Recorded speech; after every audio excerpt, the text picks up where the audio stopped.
Jordan में जो America के मिलिट्री बेस हैं उन बेस में से एक पर 2 अमेरिकी जो ट्रूप्स हैं, जो सैनिक हैं, उनकी हत्या कर दी गई है ईरान की मिसाइलों के ज़रिए। सेंटकॉम जो फोर्स हैं वो कह रहे हैं कि उसने ईरान के जो मिलिट्री कोस्टल सर्वेलेंस और एयर डिफेंस फैसिलिटीज़ हैं, मैरीटाइम कैपेबिलिटीज़ हैं, अंग्रेज़ी में आपको पढ़ के बता रही हूँ, इन सब पर उसने हमला किया है। अमेरिका उससे 50,000 गुना जाके बदला लेता है उस फोर्स से जो उसके नागरिकों पर हमला करती है, और यहाँ तो फौजी मारे गए हैं। यहाँ पर एक महत्वपूर्ण बात जो मैं आपको बताना चाहती हूँ वो ये कि किस तरह से ये जंग जो है वो पूरे तरीके से एक तरह की फॉरएवर वॉर, यानी कि एक ऐसी जंग जो ख़त्म होने का नाम ही नहीं ले रही। नमस्कार, स्वागत है आपका इस खास कार्यक्रम में। मैं हूँ आरफा खानम शेरवानी। अपनी कुर्सी की पेटियाँ बांध लीजिए, बहुत बड़ा ख़तरा आने वाला है। जिस चीज़ का डर था ठीक वही हो रहा है। ईरान जंग के बारे में मैं चर्चा कर रही हूँ। ईरान की जंग सिर्फ अब ईरान, यूएस और इजराइल की जंग नहीं, पूरे खित्ते यानी पूरे मिडल ईस्ट की जंग बन चुकी है। और यकीन जानिए मेरी बात पर, अगर ये पूरे खित्ते में जिस तरह से ये जंग फैल रही है, ये पूरी दुनिया में फैल जाएगी और कोई नहीं रोक पाएगा इसको विश्व युद्ध तृतीय यानी कि वर्ल्ड वॉर 3 में तब्दील होने के लिए। वैसे भी हम जानते हैं डायरेक्टली नहीं बल्कि इनडायरेक्टली और कुछ मायनों में डायरेक्टली भी किस तरह से ईरान के साथ चीन और रूस खड़े हुए हैं, और उधर भी अमेरिका के साथ भी उसके जो एलाइज़ हैं वो भी आने को तैयार होंगे। तो सीधे तौर पर देखा जाए पूरे तरीके से ये जंग अब ऐसे ख़तरनाक मोड़ पर पहुंच चुकी है जहां पर इसको आगे जाने से अब कोई नहीं रोक सकता। फ़िलहाल जॉर्डन में, जी हाँ, जॉर्डन वो देश जो कि पूरे तरीके से शामिल भी नहीं है इस पूरी वॉर में, जिसमें अब तक हमले भी नहीं हो रहे थे। जॉर्डन में जो अमेरिका के मिलिट्री बेस हैं उन बेस में से एक पर 2 अमेरिकी जो ट्रूप्स हैं, जो सैनिक हैं, उनकी हत्या कर दी गई है ईरान की मिसाइलों के ज़रिए। अमेरिका का कहना है कि वो रक्षा कर रहे थे इन मिसाइलों से अपनी, और तभी उनकी हत्या हुई। और इसे कुल मिलाकर अब तक इस पूरी जंग में 16 अमेरिकी सोल्जर्स, 16 अमेरिकी फ़ौजियों की हत्या हो चुकी है, उनकी जान जा चुकी है। और उसके बाद से अमेरिका ने लगातार ईरान के ऊपर हमला कर रहा है। उसकी भी मैं आपको बताऊंगी रिपोर्ट्स कि हमला कहाँ कहाँ हो रहा है। मैं जब ईरान में मौजूद थी तो जब वहाँ लोगों से मैं बातचीत करती थी तो ये सोचिए कि किसी को भी, मुझे एक व्यक्ति ने भी ये नहीं कहा वहाँ ईरानी ने कि हाँ ये जंग अब ख़त्म हो रही है। सिर्फ हम अपने स्टूडियो में बैठकर अपने जानकारों से बार बार इस पर चर्चा करते थे कि ये जंग कब ख़त्म होगी, ये कैसे ख़त्म होगी, क्या ये ख़त्म हो चुकी है। हालांकि ये बात ज़रूर है कि एक भी फ़िलहाल कोई सिक्योरिटी का एक्सपर्ट मुझे नहीं मिला जिसने ये ना कहा हो कि ईरान ये जंग जीत चुका है। लेकिन आप यकीन जानिए, ईरानी लोगों से फ़र्स्ट हैंड बात करने के बाद मैं ये बात बहुत ही विश्वास के साथ और गारंटी के साथ कह सकती हूँ कि ईरान बहुत लंबी जंग करने के लिए तैयार हो रहा है। न सिर्फ कि ईरान की सरकार, न सिर्फ कि उनकी फ़ौज, ना ही सिर्फ IRGC या उनकी खुफिया एजेंसियाँ, बल्कि ईरान की जो जनता है, ईरान का जो समाज है, क्योंकि उसमें एक बड़ा तबका ऐसा भी है जो ये समझता है कि ये पीस डील, वहाँ का ख़ासकर जो एक रेडिकल, जिसको कुछ लोग तथाकथित रूप से कट्टरपंथी तबका भी कहते हैं, कि वो ये नहीं चाहता कि पीस डील हो, बल्कि खून के बदले में वो खून चाहता है कि अयतुल्ला अली ख़ामनेई के खून का बदला ईरान को, ईरान के जो रिवोल्यूशनरी गार्ड्स हैं, इस्लामिक रिवोल्यूशनरी गार्ड्स, उनको लेना ही होगा। अभी फ़िलहाल आपको ख़बर बताती हूँ, ये ईरान ने जॉर्डन के मुवाफ़क्कल सल्ती एयर बेस पर बैलिस्टिक मिसाइल और ड्रोन से हमला किया गया है। इस पर अमेरिकी सेना और लड़ाकू विमान आप जानते हैं तैनात है। पूरे मिडल ईस्ट में पूरे तरीके से ये अलग अलग जगहों पर ये बेसिस तैयार हों। जहां ख़तरा ज़्यादा था वहां अमेरिकी फ़ौजी या तो होटल्स में चले गए हैं या रिहायशी इलाकों में रह रहे हैं। ज़्यादातर ये जो अमेरिका के बेसिस हैं ये तबाह हो चुके हैं, ये भी मैं आपको बता सकती हूँ। और मैं ख़ुद जॉर्डन भी जा चुकी हूँ और मैं अच्छे तरीके से समझती हूँ कि वहाँ का न सिर्फ कि सरकार बल्कि समाज का भी एक बड़ा हिस्सा एक तरह से प्रो अमेरिकन अपना ये पूरा स्टैंड रखता है। तो जॉर्डन ने इस मामले में कहीं भी ईरान का साथ देने की कोई कोशिश नहीं की। हालांकि हमेशा ये कहा जाता है कि जो अरब स्ट्रीट है, यानी कि जो सड़क का सेंटिमेंट है, वो वहाँ की सरकारों के फ़ैसले से बिल्कुल अलग है। ख़बर पर वापस आती हूँ कि 2 अमेरिकी सैनिकों की जो मौत हुई है, इसके बाद से एक सैनिक जो है वो अभी भी लापता बताया जा रहा है। कई सैनिक जो हैं वो गंभीर रूप से घायल भी हुए हैं, और ये आधिकारिक सूचना मैं आपको दे रही हूँ। तो युद्ध जो है पूरे तरीके से इसके फैलने के आसार नज़र आ रहे हैं, पूरे तरीके से नया मोड़ ले रहा है। जॉर्डन को भी इसमें स्टैंड लेना पड़ेगा। ये बहुत ख़तरनाक खबर है, मुझे बिल्कुल खुशी नहीं हो रही है आपको ये खबर बताते हुए, क्योंकि आप अच्छी तरह जानते हैं ये जंग सिर्फ और सिर्फ मैंने कहा वेस्ट एशिया तक सीमित नहीं रहेगी ये जंग, अमेरिका, इज़राइल और ईरान तक सीमित नहीं रहेगी। इसमें हमारे खित्ते के भी कई मुल्क हैं जो पूरी तरीके से शामिल हैं, और सबसे बड़ी बात, जो हमारी एनर्जी रिक्वायरमेंट्स हैं, तेल, गैस और इसके अलावा जो आर्थिक स्थिति है। मैं कई लोगों से बातचीत कर रही थी वेस्ट एशिया के अलग अलग मुल्कों में, और ख़ासकर उसमें जो बहरीन में रहने वाले लोग हैं या कुवैत में, यूएई में रहने वाले लोग हैं। आप यकीन जानिए उनमें से बहुत सारे लोग, खामोशी से लोगों की नौकरियां जा रही हैं। भारतीय मूल के लोग, मैं अरबी लोगों का भी जिक्र नहीं कर रही हूँ, भारतीय मूल के लोगों की नौकरियां जा रही हैं, क्योंकि पूरे इलाके में ये बहुत ही ख़तरे का और एक तरह से अस्थिरता का ख़तरनाक माहौल पैदा हो रहा है। तो ये जो घटना है, ये अभी हाल के दिनों में देखा जाए तो पहली ऐसी घटना है जिसमें अमेरिकी सैनिकों की मौत हुई है, और व्यापकता इस युद्ध की बढ़ती जाएगी। यानी ये युद्ध पूरे तरीके से फैल जाने के आसार नज़र आ रहे हैं। और इसके अलावा हमले के कुछ ही घंटे नहीं गुजरे थे कि अमेरिकी सेना ने ईरान के कई, न सिर्फ कि जो इलाके हैं अलग अलग, सैन्य ठिकानों पर हमला किया है। तो अभी ये रिपोर्ट आनी बाकी है कि इन सैन्य ठिकानों पर हमले के बाद ईरान को क्या नुकसान पहुंचा है। लेकिन इसी दौरान जो मुज्तबा खामनेई हैं, जिनको लेकर लगातार जो अमेरिकी और पश्चिमी मीडिया है वो खबरें ये फैलाता है कि क्या वो ज़िंदा नहीं हैं, क्या वो इतनी ज़ख्मी हालत में हैं कि वो देखे नहीं जा सकते। ये बात सच है कि अभी तक उनकी तरफ से एक तस्वीर तक हमें नहीं मिली है, यहाँ तक कि अपने वालिद के, अपने पिता के जनाजे तक में जो मुश्तबा खामनेई उन्होंने हिस्सा नहीं लिया। उनके दो जो दूसरे बेटे हैं उन्होंने हिस्सा लिया, लेकिन खामनेई, मुश्तबा खामनेई ने हिस्सा नहीं लिया, जो ईरान के नए सुप्रीम लीडर हैं। तो इससे इस बात को बल मिलता है। हालांकि एक वीडियो उस दौरान आया था, इस तरह का वीडियो, जिसमें पूरे तरीके से लग रहा था कि ये मुश्तबा खामनेई है जो जनाजे में दिखे हैं, और बिल्कुल जंगल में आग की तरह पूरे ईरान में ये खबर फैल गई थी जब मैं ईरान में मौजूद थी। तो अभी भी इस खबर की पुष्टि नहीं हो पाई है कि वो थे, वो नहीं थे।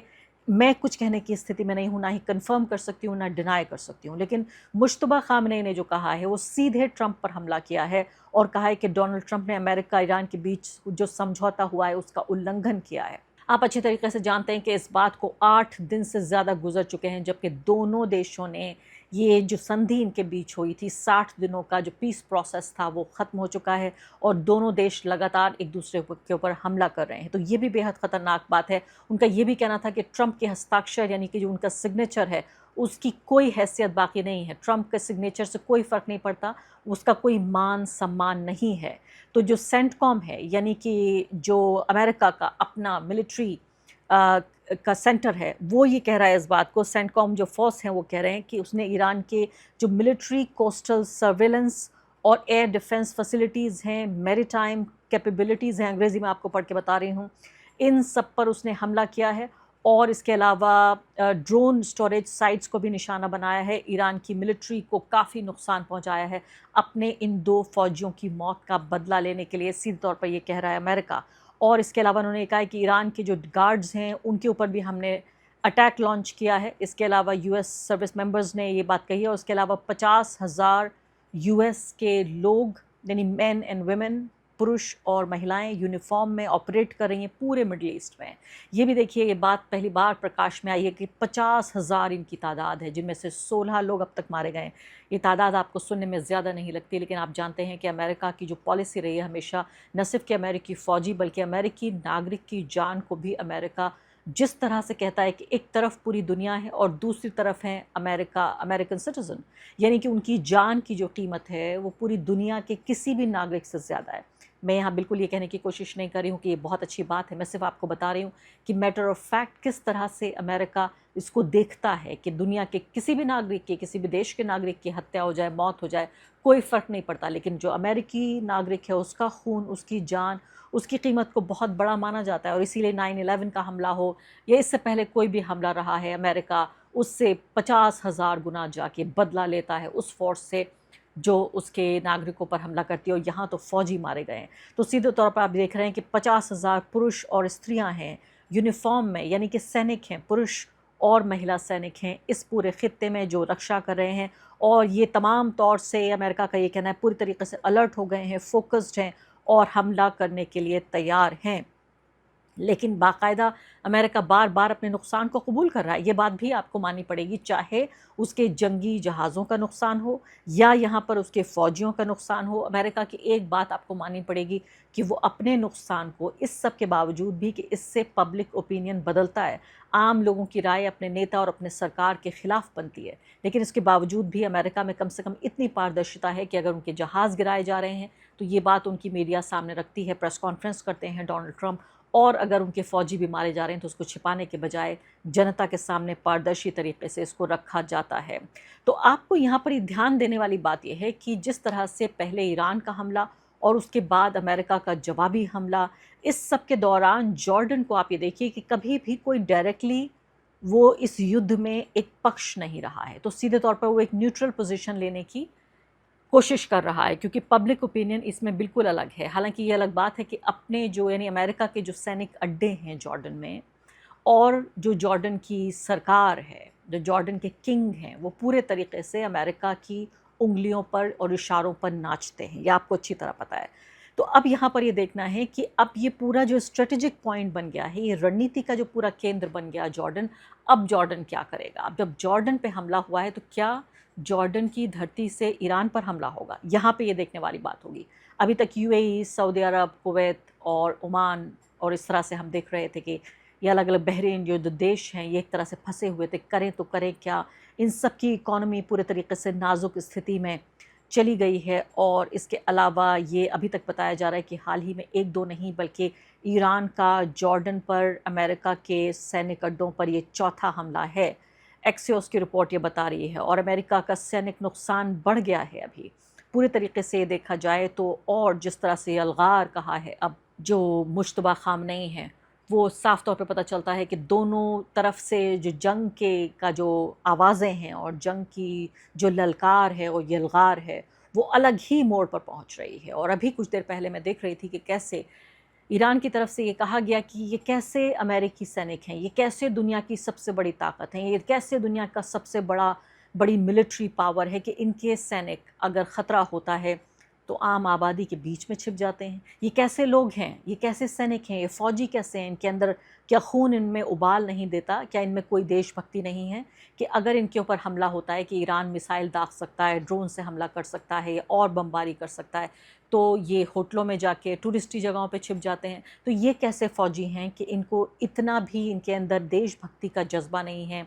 इतना इनके अंदर ये इस तरह का जज्बा नहीं है कि वो अब इन हमलों का मुकाबला कर सकें। हम यहाँ पर एक महत्वपूर्ण बात जो मैं आपको बताना चाहती हूँ वो ये कि किस तरह से ये जंग जो है वो पूरे तरीके से एक तरह की फॉरएवर वॉर, यानी कि एक ऐसी जंग जो ख़त्म होने का नाम ही नहीं ले रही है। और ये सिर्फ ये जंग नहीं बल्कि दुनिया में कई जंगें इस वक्त चल रही हैं जो ख़त्म नहीं हो रही हैं। कभी स्तर उनका नीचे रहता है, कभी उनका स्तर ऊंचा हो जाता है, कभी एक नागरिक मारा जाता है, कभी 3 नागरिक मारे जाते हैं, कभी 30 मारे जाते हैं। लगातार ये जंग चल रही है।